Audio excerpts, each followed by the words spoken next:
Hey guys, this is Mac again on behalf of Strongside Tactical, and today I'm coming to you with part 4 of the tank 3-gun AR-15 build. Now today we're going to be installing our barrel onto our VLTOR MUR-1 upper receiver, and also installing a JP rifle's free float handguard on top of our barrel.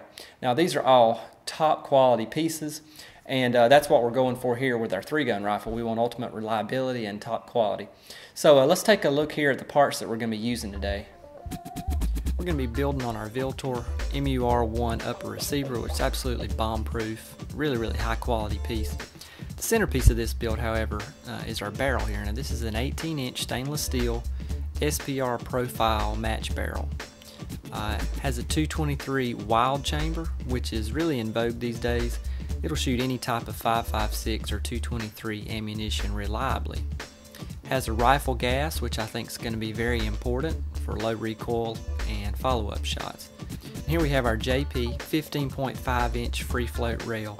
Really top quality aluminum construction and completely free floating. Altogether, this is going to be a really high quality upper that's probably going to shoot sub MOA reliably. So to get started in installing this barrel, you're going to see me just go through here with some anti-seize on the barrel extension. Real important part of any barrel install is your anti-seize compound, because if you ever want to switch out this barrel, you're going to save yourself a huge headache in getting the old barrel out so that you can install the new one. So it's a pretty tight fit here. You see me having to work a little bit to get the alignment notch there into the upper receiver. And once I had it secured down all the way and flush mounted with the upper receiver, here's something that typically I wouldn't do on an upper receiver install. You see me using blue thread locker here, which is what the JP rail install is going to ask for. It asks for Loctite in order to install this barrel collar. Now this is the first piece that you'll need to install when you're putting on a JP rail. It's going to fit actually over the threads on the upper receiver, which is typically where a barrel nut will go on many AR-15 free float rails. But on the JP rail, you use this collar first. And here you just see me test fitting my gas tube. So the way you install this collar is you tighten it all the way down, and then you back it off probably about a half turn until the gas tube alignment hole lines up. So once I had that test fitted, now you're going to see me go and install the barrel nut. And this is a JP proprietary barrel nut, and it is made specifically designed to fit inside this barrel collar. So I add a little moly grease there to it just to make sure everything's lubed up, and I'm just finger tightening it down here.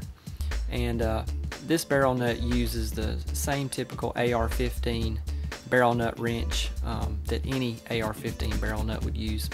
I've got mine here on a torque wrench, and my goal for torquing on this barrel nut is anywhere between 35 and 80 pounds.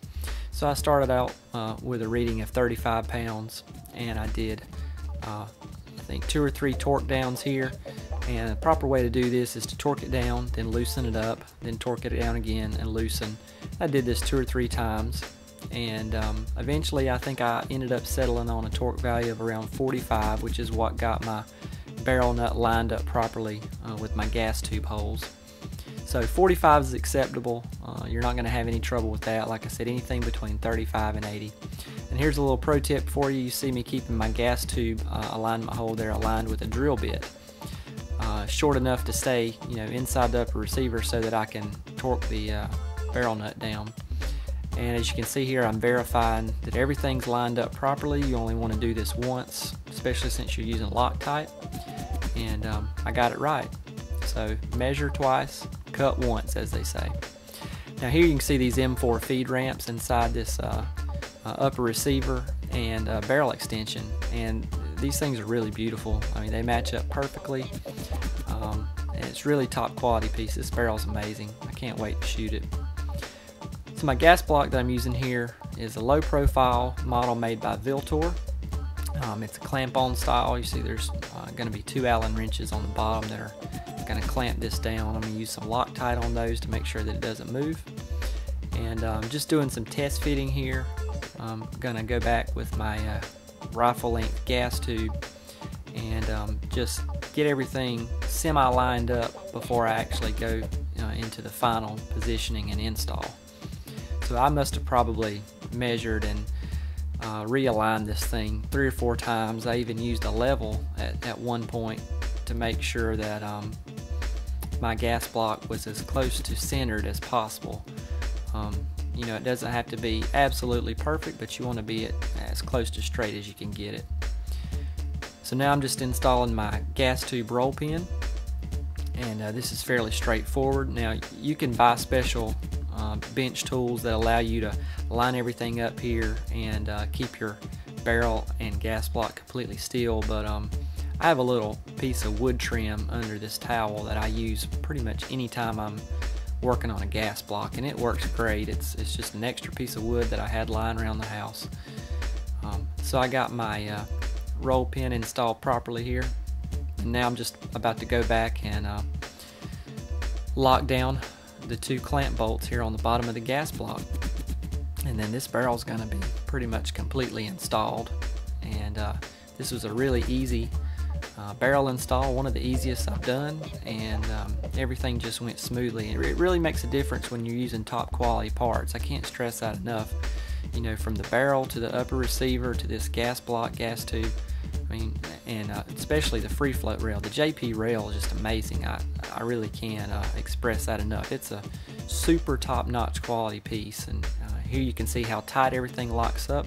There's no gaps anywhere. I didn't have to use any shims. I didn't have to lap anything. You know, everything just fit perfectly, just like a glove. And here's this rifle length gas system that I think is going to be perfect for 3-gun. Last step here in the JP tube is actually put the actual tube over the barrel collar, and it's going to torque down with 6 small Allen screws. And I'm going to, of course, Loctite those down, because it's not something that you want to be moving around or have any screws coming loose and falling out when you're running and gunning in a competition. So blue Loctite for these. That'll allow me, you know, at any point to uninstall this rail or move it to a different gun or anything like that. But blue Loctite should be sufficient to keep these in place and not allow them to fall out. Total time for this install of the barrel and free float rail, I think I spent probably less than 2 hours doing this. Definitely did it on a Saturday, and it was a lot of fun. Okay, so that's it for the barrel install and the JP free float tube installation on the tank, my 3-gun AR-15 build. I think that this went great, and it was pretty straightforward. It is a little bit time intensive because you want to make sure that you get all of these specs right when you're putting a barrel on. Everything needs to be made up properly, and you need to make sure that everything's torqued down properly. So take your time when you're doing a barrel and a free float install on your AR-15 rifle. Next, we're just going to be pretty much putting the finishing touches on this rifle. We're going to be installing our flash hider compensator and also some optics. Anyway, tune in with us next time, and as always, thanks for joining us on this project. Be sure to like and subscribe to the channel, and as always, this is Mac. Be safe and see you next time.